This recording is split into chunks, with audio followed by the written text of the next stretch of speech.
राधे राधे, जय श्री कृष्ण। आप सभी का स्वागत है राधे कृष्ण भक्ति में। तो देखिए 17 सितंबर दिन मंगलवार से पितृपक्ष की शुरुआत हो गई है। 18 सितंबर दिन बुधवार को पितृपक्ष की प्रतिपदा तिथि है। इस दिन से पितरों के नाम से तर्पण यानी जो भी लोग अपने पितरों के नाम से पानी देते हैं वो जल देना उनका तर्पण करना शुरू कर देते हैं। पितरपक्ष के दौरान हमें अपने पितरों के नाम से तर्पण जरूर से करना चाहिए।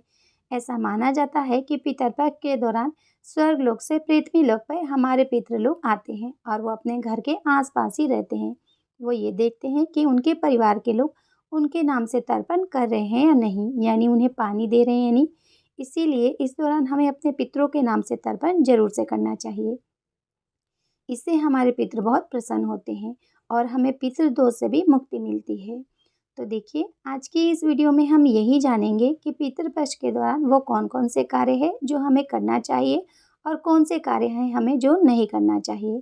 तो देखिए सबसे पहले तो आपको पितृपक्ष के दौरान अपने मेन दरवाजे यानी मेन डोर पे पानी जरूर से डालना चाहिए। ऐसा माना जाता है कि हमारे पितृ हमारे दहलीज पे ही खड़े रहते हैं, तो उनके सम्मान के लिए उन्हें शीतलता प्रदान करने के लिए आप सुबह में रोज़ अपने दरवाजे पे पानी ज़रूर से डालें। और देखिए आप ये पानी बिना ब्रश किए हुए, बिना नहाए, यहाँ तक कि अगर आप पीरियड्स में हैं तभी भी आप ये डाल सकते हैं। पूरे पितरपक्ष के दौरान आपको अपने मेन दहलीज पे पानी ज़रूर से डालनी चाहिए।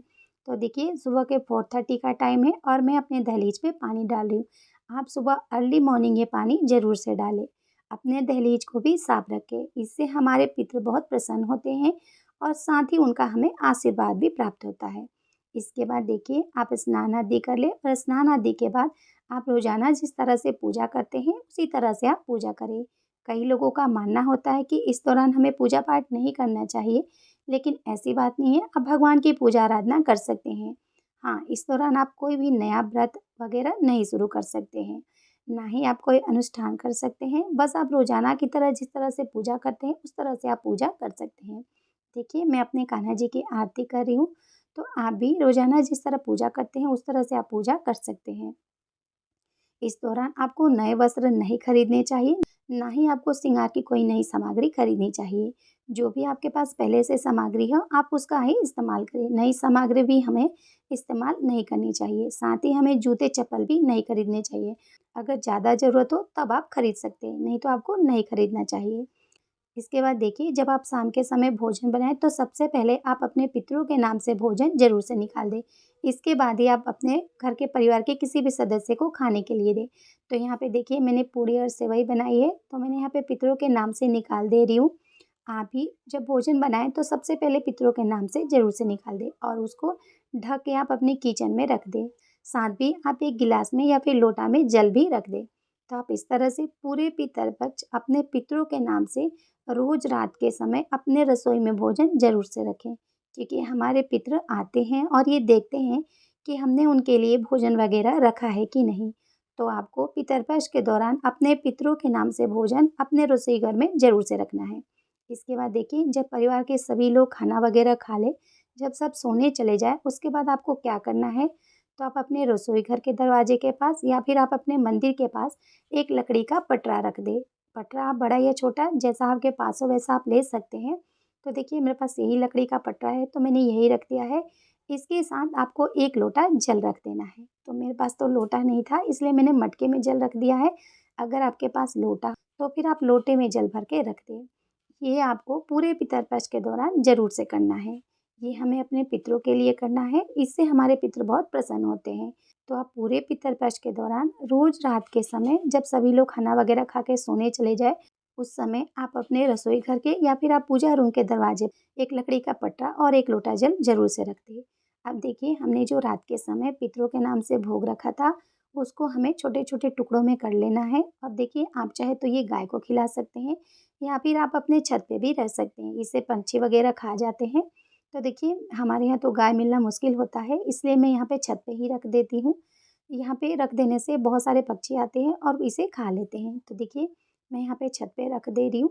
आप भी अपने छत पे या फिर अगर गाय को संभव हो तो आप जो भी भोग निकाले पितरों के नाम से उसे ज़रूर से खिला दें, क्योंकि हमारे पितृ किसी भी रूप में आ सकते हैं। अब देखिए जो आपने जल रखा हो उसको आपको शुद्ध जगह गिरा देना है।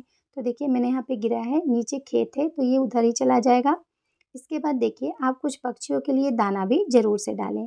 तो आप अपने छत पे डाल सकते हैं, बालकोनी में डाल सकते हैं, जहाँ भी संभव हो आप पक्षियों के लिए दाना ज़रूर से डालें। तो देखिए यहाँ पे चींटियों ने बिल बनाया है, यहाँ पे देखिए मैंने आटे में थोड़ी-सी चीनी मिला ली है और यहाँ पे देखिए मैं इनके लिए इस तरह से भोजन रख दूँगी। तो देखिए ऐसा माना जाता है कि चींटियों को जब भी हम आटे में चीनी मिलाकर डालते हैं तो इससे हमें करोड़ों गुना फल की प्राप्ति होती है और पितृपक्ष के दौरान तो हमारे पितृ लोग किसी भी रूप में हमारे पास आ सकते हैं। तो अगर इस तरह से आपके घर में कहीं भी चींटियों का बिल हो तो आप उस जगह थोड़े से आटे में चीनी मिला के ज़रूर से डालें। तो देखिए आप आटा भून भी सकते हैं, मैंने अभी भुना नहीं था तो मैं ऐसे ही चीनी मिला के डाल रही हूँ, आप भून लें। उसमें आप चीनी या फिर खंड या फिर बूरा जो भी आप मिलाना चाहें आप वो मिलाकर चींटियों के बिल के पास ज़रूर से रखें। देखिए यहाँ पे बहुत सारी चींटियाँ निकलती है, तो आप इस तरह से कोई ऐसी जगह हो तो वहाँ आप ज़रूर से रखें। तो पितृपक्ष के दौरान आप ये जो छोटे-छोटे से कार्य हैं, ये आप ज़रूर से करें। इससे हमारे पितृ बहुत प्रसन्न होते हैं और जाते समय वो हमें अपना बहुत सारा आशीर्वाद दे के जाते हैं। इस पितृ पक्ष के दौरान आप ये जो छोटे-छोटे से कार्य हैं, वो ज़रूर से करें।